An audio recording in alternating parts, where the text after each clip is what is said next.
Hello, everybody. Welcome to the latest edition and the season finale of Varsity Aces Live. I am NorthJersey.com sports columnist Darren Cooper, joined by my friend and colleague, Mr. Greg Tartaglia. Mr. Tartaglia, how are you doing today? Doing all right. Dressed for the occasion because, of course, we had our award show last night, and you always like to trot out the hockey jerseys. When's the Kraken get there? Pretty soon, as soon as they reveal it. Thank you for asking. But it is indeed the night after the biggest show in North Jersey sports, the North Jersey Sports Award for last night, where we revealed the winners of all of our big awards, the Athlete of the Year, male and female, our Coach of the Year, Team of the Year, every other sport. And we have a bunch of special guests lined up today. But before we get to our first big guest, Mr. Tartaglia, it's always hard to make these decisions, isn't it? We agonize over this. This is not an easy task. Well, look, back when we were just doing all North Jersey teams, it's so difficult because, there's so many kids that you could honor. And, all things being equal, you want to get as many kids' names in there as possible because everybody's working hard. It used to be, okay, we might have to leave one or two people off this team, but, we'll get a fair amount of names in. We got to pick one athlete per sport and then one overall athlete of the year. It's not easy. And you know what? The kids don't make it easy because they do so great, but maybe that's what makes it fun. It is hard to compare and hard to choose. So let's get the show started with one of the biggest stars of North Jersey sports this last school year. He is our overall male athlete of the year, state champion from Paramus, AA, Aaron Ayzerov. Aaron was named our male athlete of the year last night, and joining us, he's the only one. He looks like he's in a nice little high-rise, probably somewhere in Florida, I think. Where are you at, AA? Sunny Isles, Miami, the best city in the world. Took a little trip with my boys. How's the weather, AA? It's been hot as heck up here. Beautiful. It's sunny, 85 every day. Awesome. Couldn't ask for more. AA, you're rubbing it in, man. It has been 100. It's been 100 degrees out here. Yeah, actually, we went down to Miami and it got colder for some reason. Is that true? New Jersey, but yeah, it's 100 at home and it's like 85 here. But I'll take this any day.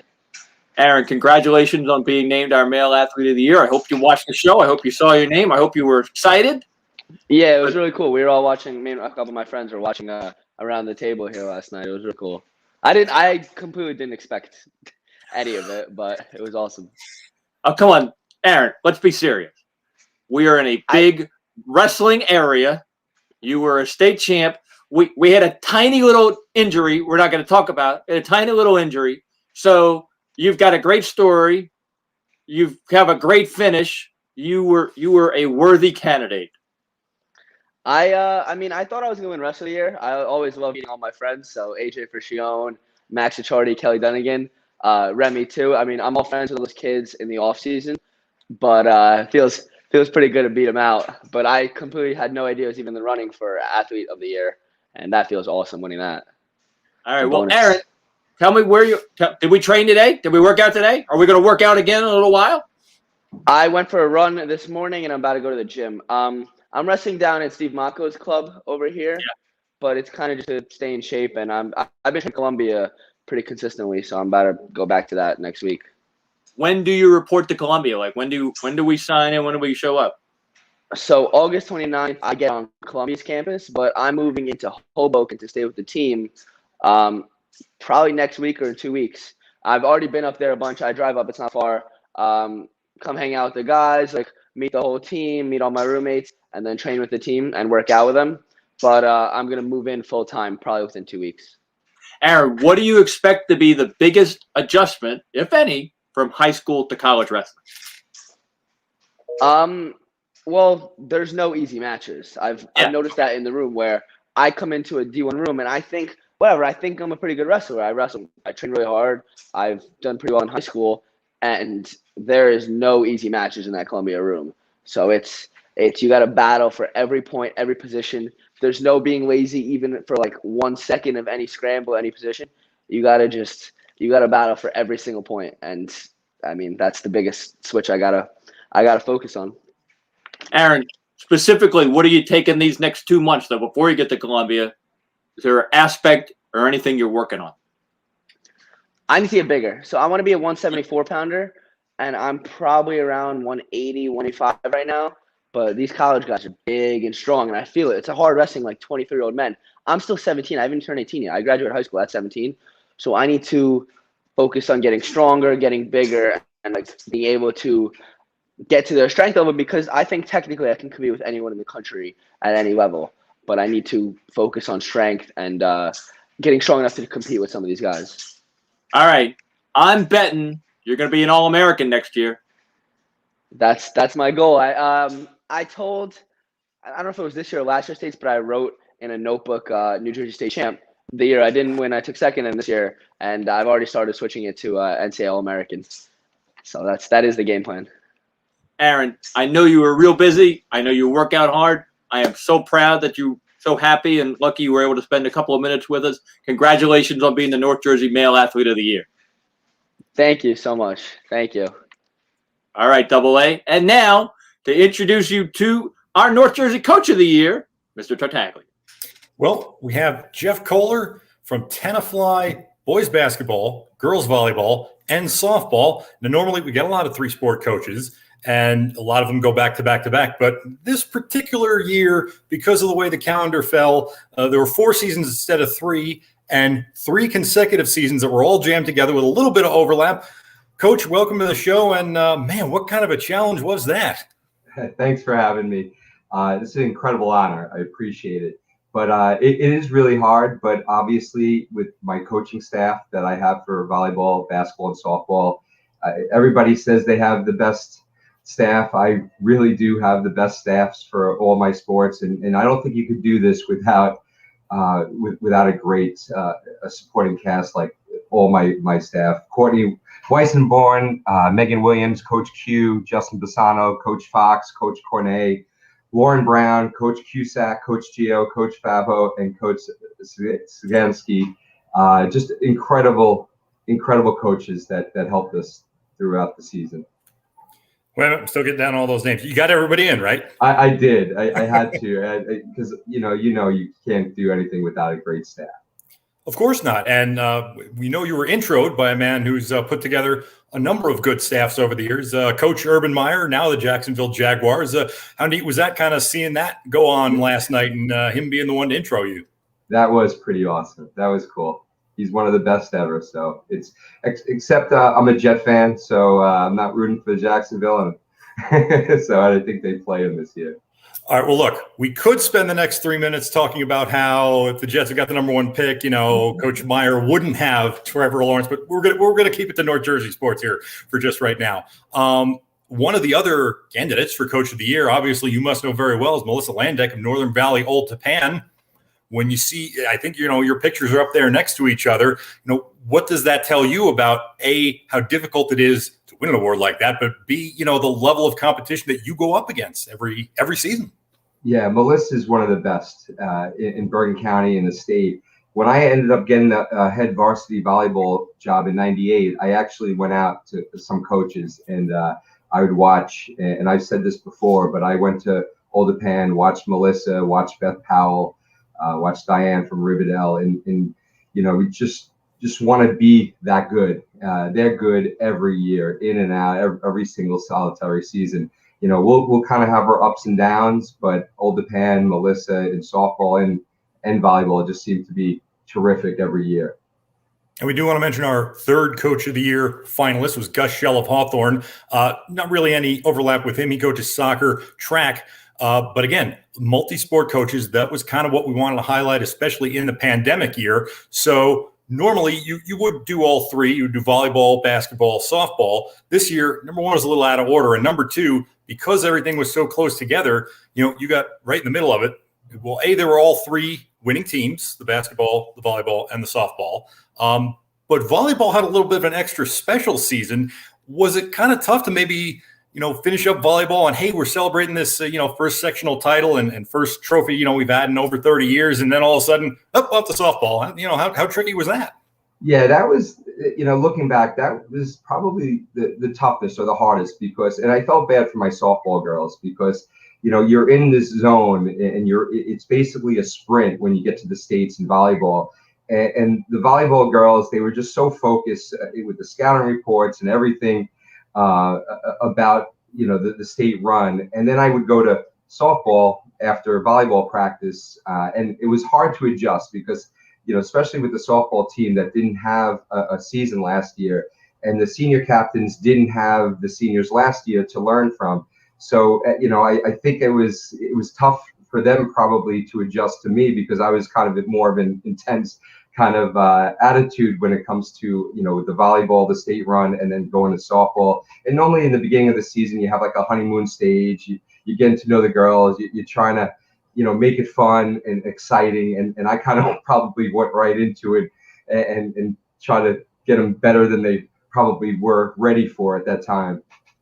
And volleyball was where I got to talk to you, especially after the sectional final. And if you were watching the show last night, I know you were, but if our audience was watching the show last night, you may have also seen Zuzana Buchenizer, who was the Tenafly star, who was one of our finalists for the Girls Volleyball Player of the Year. With Zuzana and so many other, Riley Turkoff on your team, I guess the last thing would be, what about those girls made it such a special season that, they're really the ones that kind of got you to win the award? Yeah, I was pretty fortunate to be able to coach 3 of the best players in the state. If you put Claire Gitman in as a softball pitcher, she was one of the girls up. And obviously Riley is one of the best basketball players, and Suzanne is one of the best volleyball players in the state. So I was pretty lucky. And obviously to get an award like this, you have to have incredible athletes. And to have Susanna and Riley and the rest of the girls on the volleyball team and my 2 other captains, Noah and Danielle, it's pretty amazing when your best player is working harder and diving all over the floor in practice. I think during the state run, there was times that I was actually telling her, all right, take it easy. I don't want you hurt before the state finalists or whatever, the final game. But it's pretty nice to have your best player as the hardest player, first one in the gym, last one in the gym, and just a great attitude, always brings her teammates up. And she's just fun to be around. She really loves the game of volleyball. She'll be going to playing college next year. But to have this team and to have Susanna lead the team, it was pretty special. She's definitely one of the best players I've ever coached. Special season in volleyball, special 2020-21 school year for Jeff Koehler of Tenafly, our Coach of the Year for the North Jersey High School Sports Awards. Coach, thank you so much for joining us. I do notice and enjoy those green and white memorabilia you got in the background there. And who knows, if things go well, maybe we'll get another Coach of the Year from this area, maybe in the fall. We'll see. Let's not get ahead of ourselves. Thanks for doing this. Thank you. All right, we're going to throw it back to Darren now because Darren has our Courage Award winner, and this is a story that you're not going to want to miss. Coop? Oh, thank you very much, Greg. You almost took the words right out of my mouth. It was my honor to get to meet Jules and write a story about her during the swimming season. Our Courage Award winner was no doubt Julia Jawoworski from Wayne Hills, a mostly blind young lady with a special guide dog who is still a very special young lady. Jules, congratulations on your award. It is great to see you today. How you doing? I'm good. How are you? Thank you so much. What are our plans this summer, Jules? What are we going to do? I'm not really too sure yet. I mean, I have to look at colleges this summer. That's definitely main thing. Jules, what did you think when you found out you were winning the award? I was kind of shocked. Shale actually told me like one day casually at track practice kind of, and I was like, what? And I'm pretty sure I just stared at him. Jules, are we swimming again next year? Oh yeah, 100%, of course. And what do we want to study in school? Like college? Yeah.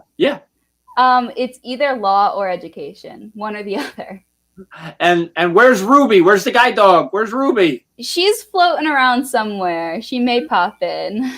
There she is.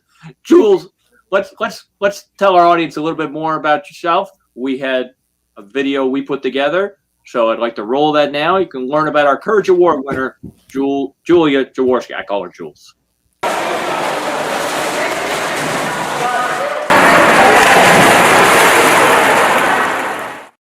I lost my sight when I was about 9. I guess it's consistent. Nothing changes about swimming. I mean,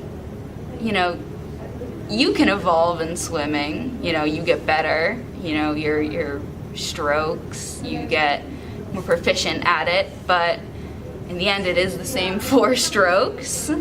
So it never changed for me, even though so much of my life was changing.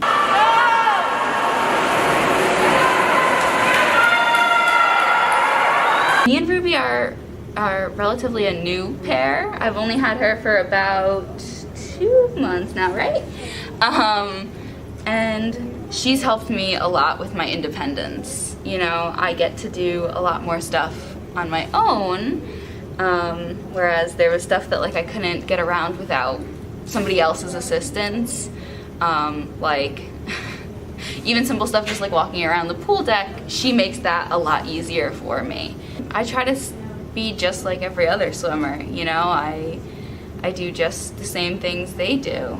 You know, the only thing is that, you know, every now and then I might, you know, miss a wall or, you know, get DQ'd because maybe I flipped too early and my feet didn't touch the wall or something like that. But other than that, I'd say I'm just like every other swimmer. Jules, I asked you this question when we talked at the start of the year, whether or not you felt how you felt, what you wanted people to know about you. And I liked your answer so much, I'd like you to say it again.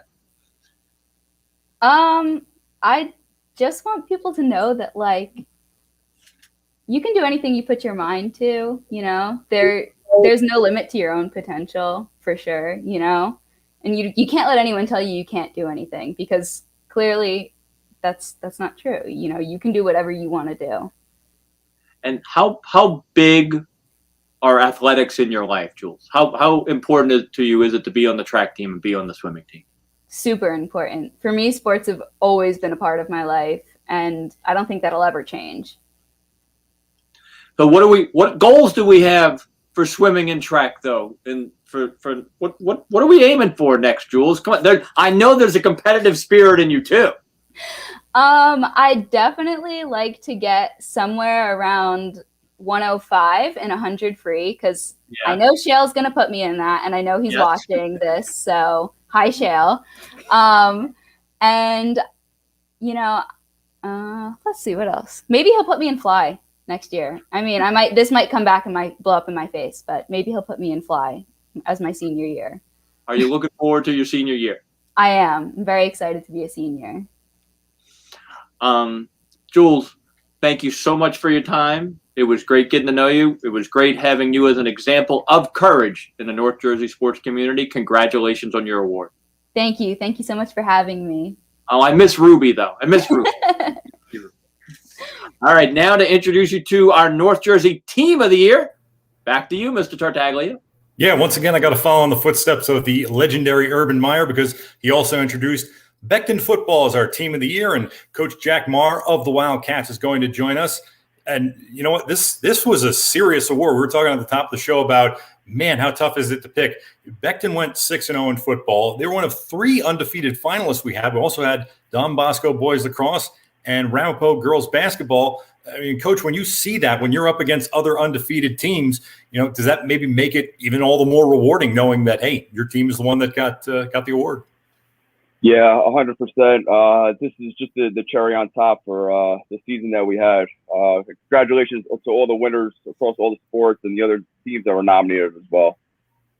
We also have to say congratulations to the Wildcats, because, you know, you're here representing them, but, you know, however many 40, 50 some odd kids you got on the team, what was your reaction? This is one of those things where when it's a team award, did you get together to watch it? You know, was there texting back and forth or phone calls back and forth? How did the big reveal come to you and the Wildcats? I kind of got a little heads up on it. I don't want to throw anybody under the bus right now, but I did get a little heads up on it, and I was told not to tell anybody. So I really didn't tell anybody, let anybody know until yesterday, probably yesterday afternoon. And we had a little watch party with some of the coaches at my house. So it was awesome. And Urban Meyer presented it. I'm a big Michigan fan, and having him do it, it was nice. It was nice to see him presented. But being a Michigan fan, it kind of hurt a little bit, but it was pretty great. If I'm being honest, I probably felt the same way last year because Coach Belichick was presenting Team of the Year. But, again, we'll keep it on North Jersey right now. Have you heard from, the boys, the players, texts, phone calls, anything going back and forth?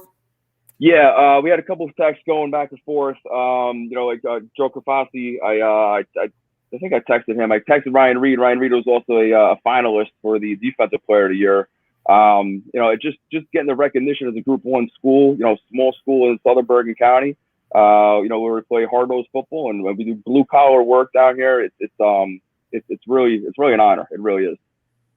Well, how about this? I was at the NJIC final between Becton and Waldwick Midland Park, saw the game. The first play of the game, I was actually over on the Becton sideline, and I just remember the sound. It was someone yelling, "Woo!" something like that.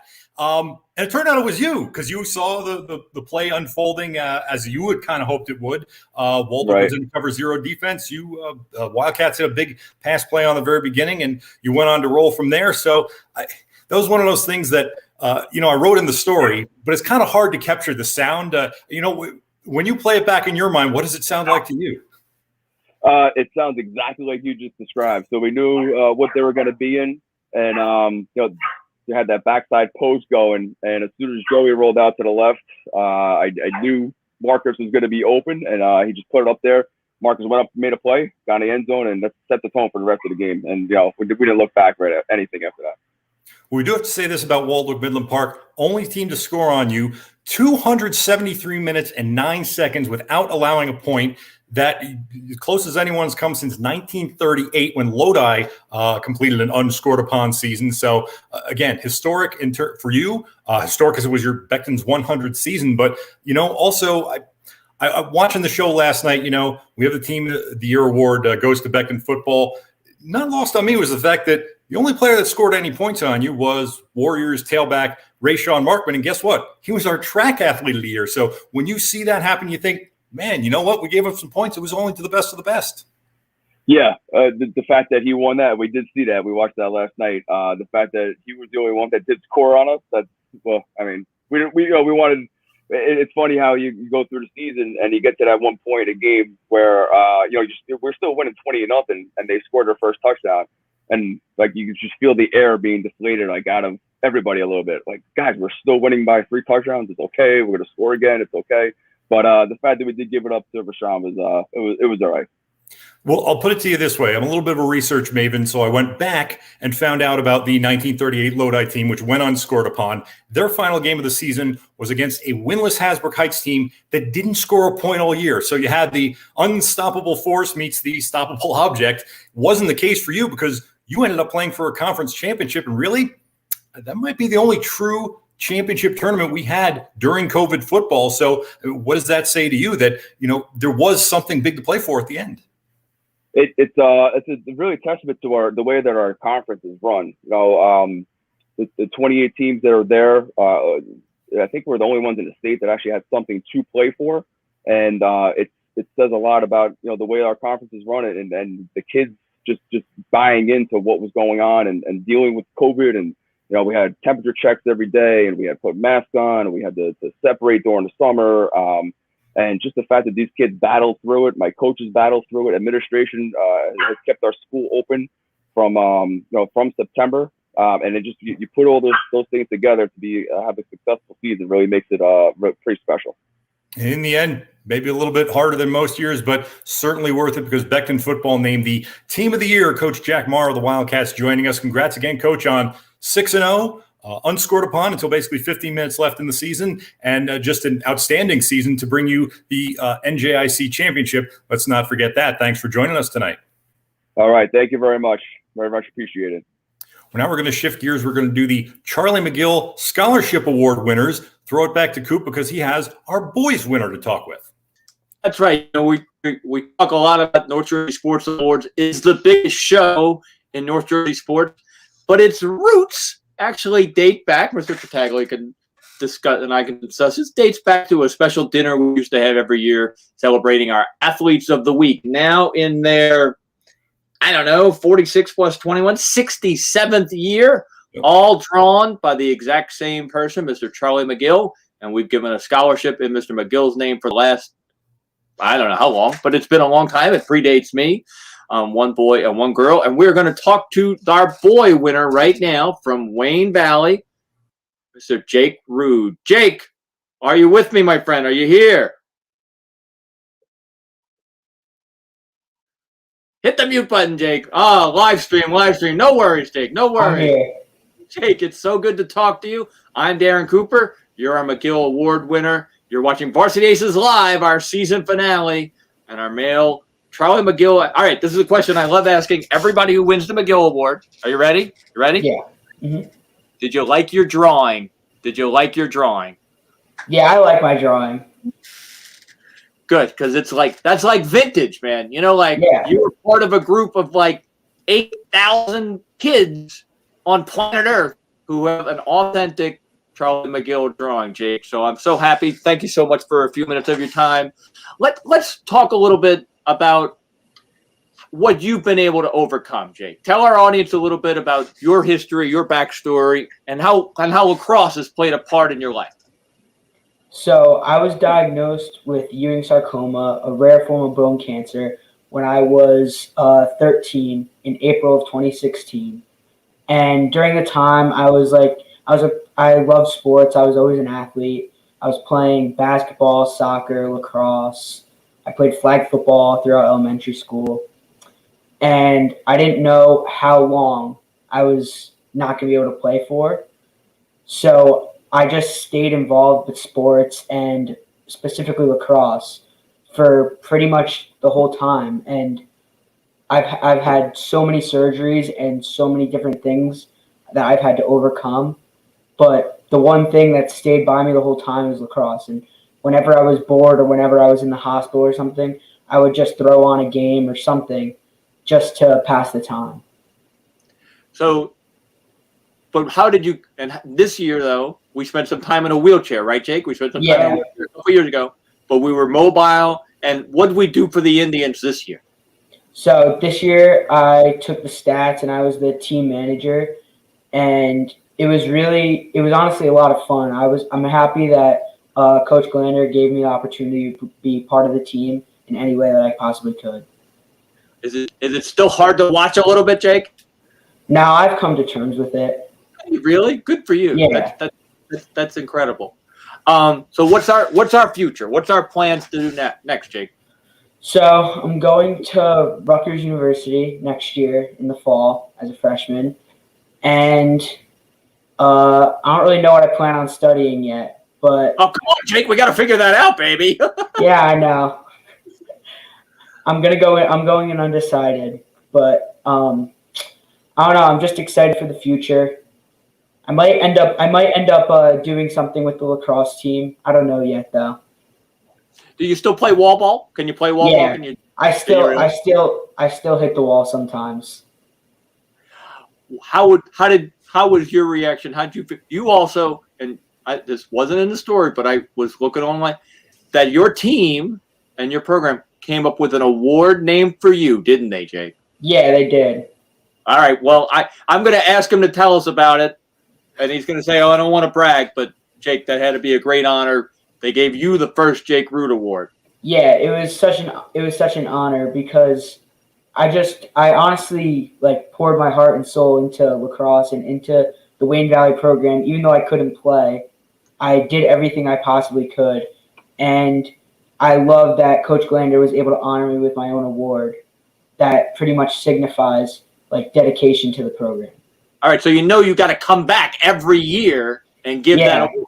I'm going to be the one presenting it at the end of the year dinner. Is that true now, Jake? Is that the plan? That's the plan. Jake, how's our health? How's our health going forward? What's the latest? So I've been cancer free for about 5 years now, and hopefully no more surgeries or anything like that. I'm happy and healthy. Knock on wood. Knock wood. Yeah. All right. Last thing for you, Mr. Jake. Someone who's been through, a young man who's been through what you've been through, what do you want people to know about you? What would you like to tell people? I don't know. I kind of want people to see me as someone who's always positive, always happy, always has a smile on his face. And no matter what the challenge is, I look it right in the eye and I give it my all. You know what, Jake? I lied. I got one. You got to shout out mom, dad, coaches. Drop some names on me. Come on. Who's been helped part of your journey here? I want to shout out my mom, my dad, my sister, Coach Glander, and all my friends. Everyone, you guys know who you are. Jake, thank you so much for your time. Congratulations on winning the Charlie McGill Scholarship for 2021. Thank you. It was a pleasure talking to you. And now, to introduce you to our female McGill Scholarship Award winner. Back to you, Mr. Tagley.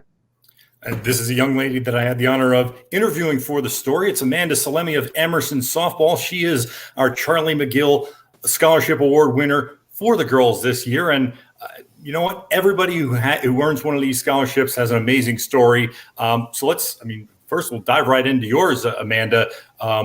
You've wanted to become, you want to go into the medical field, and you've been an emergency medical responder. It's EMR, not EMT yet, since you were age 16. So, one of the things that your coaches and a lot of people that nominated you for this honor said was that, she's so dedicated. What kind of dedication does it take to become an EMR and go on ambulance rides at age 16, and you're still playing softball and doing all these other things? Yeah, I think it was just a really deep passion that I had. I talked to you earlier and I mentioned my mother going through nursing school later on in life. She really set the tone for completely changing her life and having the grit in order to pursue medicine. And learning all of that from her made me decide that, maybe this is right for me too. And I've always been an adrenaline junkie. So riding on an ambulance just sounded like so much fun. And it really turned out that it was, and I fell in love with it. So that type of passion kept on making me want to continue. And, we both had family members. We kind of went over this that got into nursing later in life. I kind of didn't take after my parents because, I don't really like the side of a lot of medical stuff, but I will drive the ambulance. I'll say that. For you to, win the award, I'll ask the same question that Darren did of Jake. You saw your drawing. What was your first reaction when you saw it? I thought it was great. I thought it was a lot of fun. Like the details, fantastic. The hair is very accurate. I think it's great. Well, Charlie always does great work, and he is left-handed, so I guess that's why he does great work. Oh, I'm left-handed too. Now you say that, but we have pictures of you throwing the ball with your right hand. So, and I've seen this before. Are you a throw righty, right lefty? Yes. So it's weird. I eat and right lefty. Everything else I do righty. It's odd. It's not odd. Our 2014 Bowler of the Year, Dana Marie Lalou, I remember interviewing her. I had a bowler for Pascack Valley. He actually bowled lefty. He bowled righty and threw the ball lefty. So, you know what? One more thing that makes us unique. But one thing that was kind of unique about our award show, it's the USA Today Network. So you can kind of see when you're watching the program, a lot of things might get shared by other networks or other areas of the country, but the Charlie McGill Award, that's exclusively a North Jersey thing. I mean, to see Desmond Howard talking about it like, hey, that's actually kind of paying some attention to us. When you're watching a big award show like that and you see someone like Desmond Howard, what does it make you think when you see, hey, we're getting a little recognition here, not just you, but also, your team, your town? I think it's fantastic. I think being able to represent the community, all of North Jersey sports, and everything that North Jersey stands for is really fabulous. North Jersey and Jersey in general, sometimes gets looked down upon by all the other tri-state states and areas, but it's really a great place. And I'm so happy that shows like this are able to culminate that and display it. And as Darren did with Jake, you got to give some shout outs to everyone that helped you along the way. Obviously, coaches, family members. We talked about some of your family members. I think we did. But if you'd like to mention them, go ahead. Of course. Shout out to my dad who traveled up and down the coast with me playing softball. I looked over because he's sitting right over there. He's nodding his head. My mom, my sister up in Albany, of course, the whole entire Emerson softball team, and everyone who's been along for the ride. And I have to mention Coach Graff with the softball team because she kind of gave me a story. I didn't really get to ask you about it, but hey, now we got an opportunity. So the night before you played the state sectional final against Kinnelon softball, yep. you have like some kind of pasta party or team dinner or whatever, but then you didn't go right home after that. In fact, a lot went on between the party and the softball final for you. Yeah, so Friday nights are the only day of the week where on the ambulance I ride the overnight shift. So any calls overnight I respond to along with my crew. And that Friday night just happened to be the night I was on.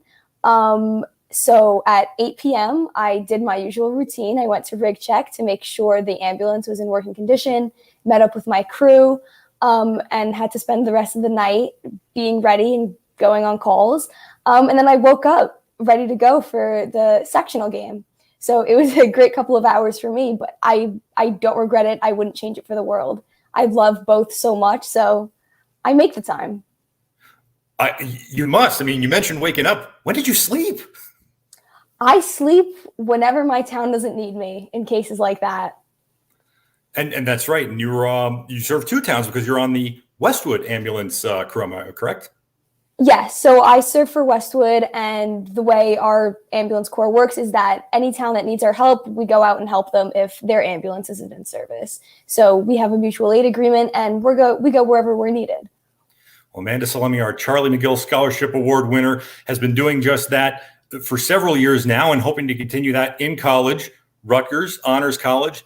You were saying that you're waiting on some things to come through. And again, we know softball, baseball, superstition, not going to jinx it. But are you any closer, or you still waiting to hear? Nope, it's still a waiting game for now. I expect to hear back in about 2 weeks for, some extra things. But like I said, superstition, can't talk about it. Well, we know the EMT exam is coming up this summer for you. Good luck with that. Good luck in college. Congratulations again on winning the award. And thank you so much for joining us. Thank you so much for having me. Have a good one. You too. So we've spoken to both of our Charlie McGill Scholarship Award winners. We've only spoken to one of our athletes of the year so far. So, Darren, I'm going to give it back to you so we can take care of the other. I should say Mr. Mute. It is time to meet our North Jersey Female Athlete of the Year, the one, the only, Miss Angelina Perez from Lakeland. Hi.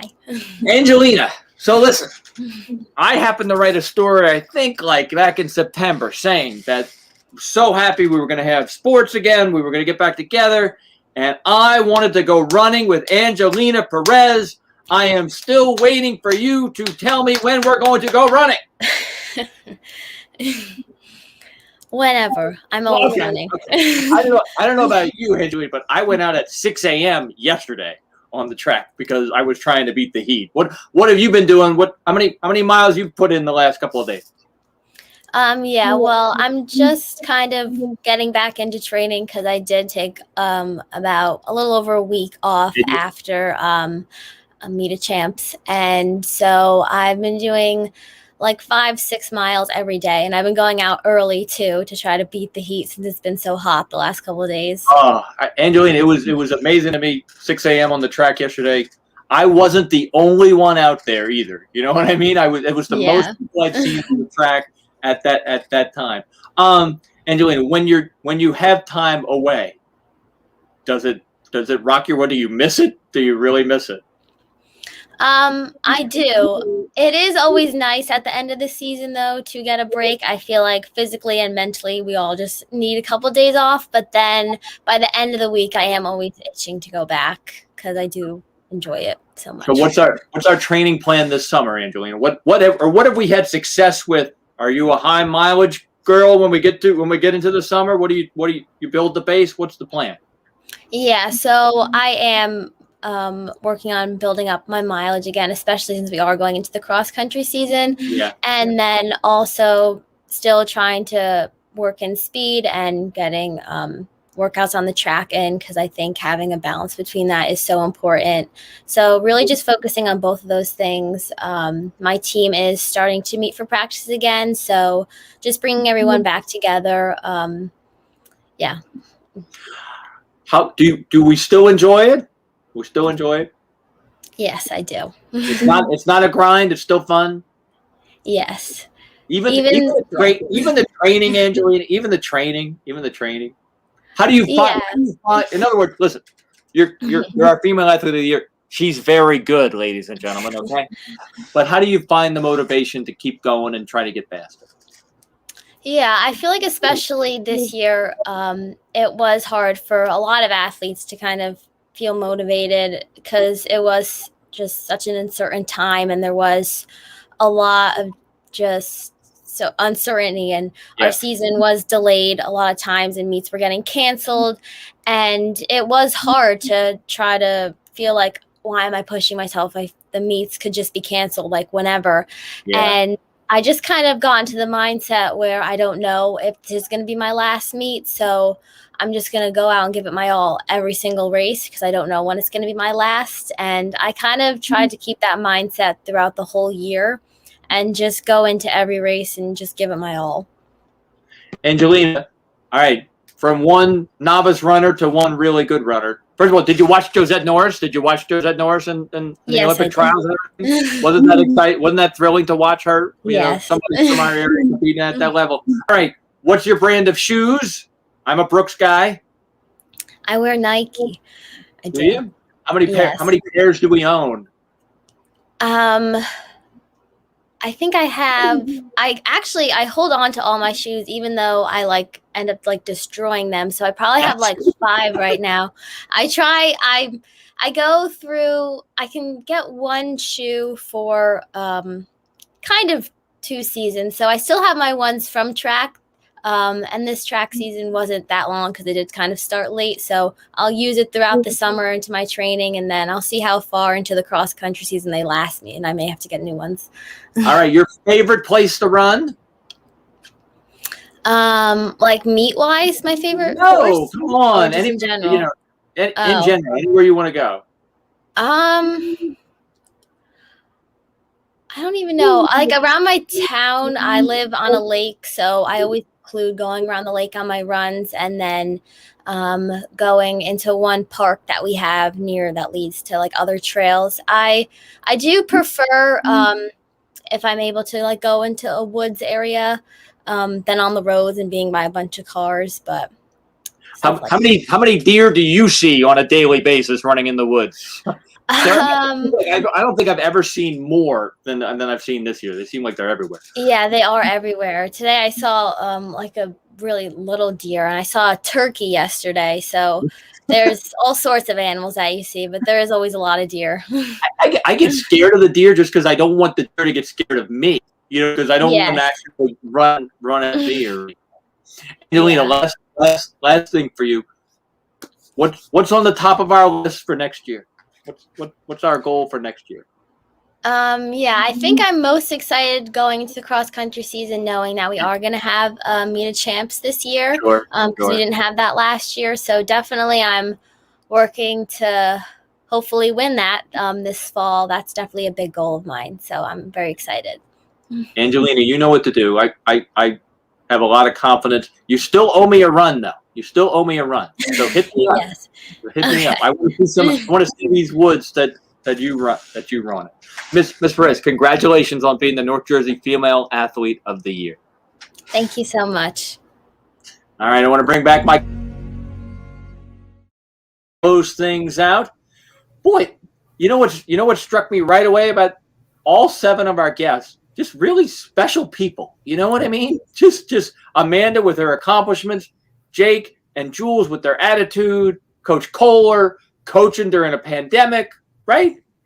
Well, of course they're special. They won all these awards, and that's kind of what it comes down to, and again, that's why it's difficult because we have so many special people in North Jersey, but it's rewarding to see when, the people who get it are, grateful and it does things for their town and their school. So, hopefully we can get back to a real live show next year, and I don't have to wear the bow tie T-shirt. I can wear an actual one again, but this has been for the last 2 years now.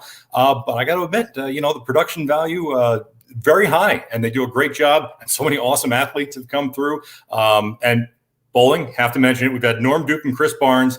If for next year they would like to get Kelly Kulik, she's a friend of the family. I got some connections. I can set it up. But again, would be totally okay with doing it live again next year because it's nice to see the special people in person. It is. And Greg, I'm sure somebody will look into that bowl. Yeah, we'll look into that. We'll look into the bowling. Thank you so much for your time. Always good to talk to you. And that'll wrap things up for Varsity Aces Live tonight and for Varsity Aces Live this season. And before we go, there are two guys I have to shout out, Mr. Paul Wood and Mr. Mike Pedagano, who have done all the work behind the scenes to put this show together. They make it sound and look really good because, trust me, me and Mr. Tartaglia are not this good looking. Well, maybe Mr. Tartaglia. But we thank them so much for being a part of this journey this year. It was another wonderful year in North Jersey athletics. But for now, we remind you to let the coaches coach, the players play, and the officials officiate. And let the Varsity Aces tell you what you need to know. We will see you in the fall.